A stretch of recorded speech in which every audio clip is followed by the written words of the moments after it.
America Iran మధ్య కుదిరిన కాల్పుల విరమణ ఒప్పందంలో పాకిస్తాన్ కీలక పాత్ర పోషించినట్లు అధికారికంగా చెబుతున్న అసలు కథ వేరే ఉన్నట్లు తెలుస్తోంది. పశ్చిమాసియా ఉద్రిక్తతలను తగ్గించడంలో చైనా హస్తం ఉన్నట్లు అంతర్జాతీయ మీడియా సంస్థలు తెలిపాయి.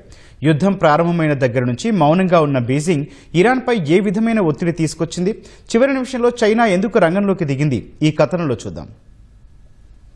అమెరికా ఇరాన్ మధ్య 2 వారాల కాల్పుల విరమణ కుదరడం వెనుక చైనా హస్తం కూడా ఉన్నట్లు తెలుస్తోంది. పాకిస్తాన్ మధ్యవర్తిత్వంతోనే ఈ ఒప్పందం జరిగిందని అమెరికా అధికారికంగా ప్రకటించినా తెర వెనుక బీజింగ్ వ్యూహాత్మక నిర్ణయాలు కూడా ఉన్నాయని అంతర్జాతీయ మీడియా వర్గాలు తెలిపాయి. ఇరాన్ను ఒప్పించి ఉద్రిక్తతలను తగ్గించడానికి చివరి నిమిషంలో చైనా జోక్యం చేసుకుందని పేర్కొన్నాయి. నెల రోజుల పైగా సాగుతున్న ఈ యుద్ధంలో చైనా మౌనంగానే ఉన్నా సరైన సమయం కోసం వేచి చూసింది. ఐక్యరాజ్యసమితిలో అమెరికా ప్రతిపాదించిన తీర్మానాన్ని రష్యాతో కలిసి చైనా అడ్డుకుంది. ఇరాన్ను దెబ్బతీసేలా ఆ తీర్మానం ఉందని తేల్చి చెప్పింది. అమెరికా విధించిన గడువు దగ్గర పడుతున్న తరుణంలో చైనా నేరుగా ఇరాన్ అగ్రనేతలతో సంప్రదింపులు జరిపింది. ఇరాన్పై ఒత్తిడి తేవడంతో బీజింగ్ కీలక పాత్ర పోషించిందని అమెరికా అధ్యక్షుడు డొనాల్డ్ ట్రంప్ అంగీకరించారు. అయితే అధికారిక ప్రకటనలో మాత్రం చైనా పేరు కూడా లేకుండా జాగ్రత్త పడ్డారు. చైనాను తనతో సమానమైన శాంతిదూతగా గుర్తించడం ఇష్టం లేకే ట్రంప్ ఈ వ్యూహాన్ని పన్నారని నిపుణులు అభిప్రాయపడ్డారు.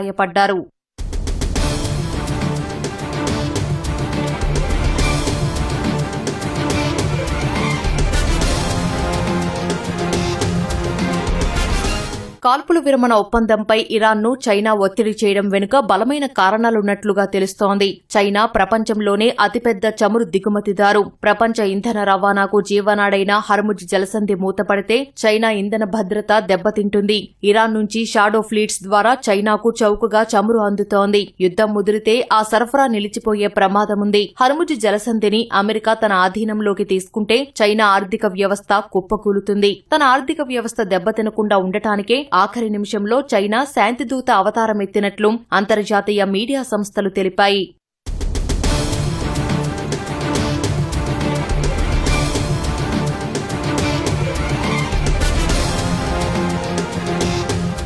మరోవైపు అమెరికా ఇరాన్ మధ్య కాల్పుల విరమణ ఒప్పందంలో పాకిస్తాన్ పాత్రపై అనేక అనుమానాలు వ్యక్తమవుతున్నాయి. ప్రధాని షెహబాజ్ షరీఫ్ సోషల్ మీడియాలో పెట్టిన ఓ పోస్ట్ పెద్ద దుమారమే రేపింది. Draft Pakistan PM message on X అని ఉన్న ఆ పోస్ట్ చూస్తుంటే అది పాకిస్తాన్ రాసింది కాదని, అమెరికా రాసిచ్చిన స్క్రిప్ట్ ను షరీఫ్ కాపీ పేస్ట్ చేశారని ప్రపంచవ్యాప్తంగా విమర్శలు వస్తున్నాయి. అటు ఇరాన్ కూడా పాకిస్తాన్ ను పూర్తిగా నమ్మడానికి సిద్ధంగా లేదు. పాకిస్తాన్ కేవలం అమెరికాకు ఓ కీలుబొమ్మగా పనిచేస్తోందని నిపుణులు అభిప్రాయపడ్డారు. కాల్పుల విరమణకు ఇరాన్ను ఒప్పించింది చైనాయేనని తెలిపారు.